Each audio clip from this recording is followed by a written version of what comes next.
Hello, welcome to the pool. Today I want to talk to you about floating meditation. A floating meditation is something we could do at the end of our practice to help us integrate our aqua yoga practice and get a little bit of stress relief. And you already heard me call it floating meditation, and that might have raised your stress because you might think you have to get your hair wet.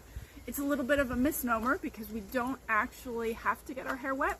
And today I'm going to show you a option that will only get your braid wet and just a little bit in the back of your head.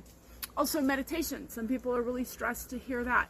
Remember, a meditation is not thinking of nothing. The kinds of meditation I offer, you're trying to think of one thing.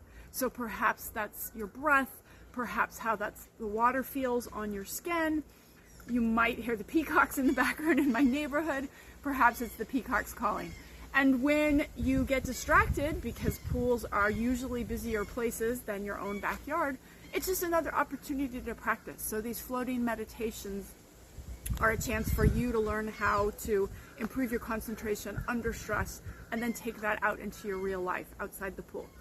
You're going to need 2 pool noodles for this option, and you're going to bring one pool noodle around behind under your armpits, and the other pool noodle is going to tuck behind your neck, and you're going to bring it in front, almost like a little life vest. So when I bend my knees, you can see I'm held very upright. I can choose to cross my ankles and keep my toes on the floor. That's going to keep me grounded, and my hair won't get wet at all. If I choose to do a float and lean back into my pool noodles, then, as I said, it'd just be like your braid that's going to get wet. I'm going to turn to the side so you can see it. And here, when you do a floating meditation, if you're willing to, it can be nice to close your eyes. You don't have to. It depends on your comfort level.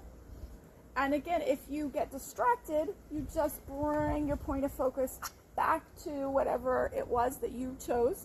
Not talking, of course.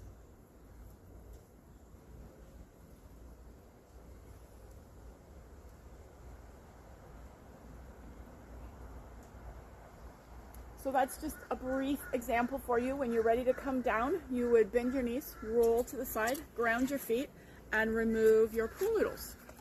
So if you're intrigued by this idea of floating meditation, just a shout out to my fellow professionals who might be interested in teaching aqua yoga. Teaching the meditation part of a class is actually usually more challenging than most people think. And so if you want some guidance in that, my last 2 certifications for the year and for next year, because I'm not offering them in 2027, are happening in July 11th for the online version, and July 25th and 26th for the in-person here in St. Pete Beach, Florida. So I would love to work with you.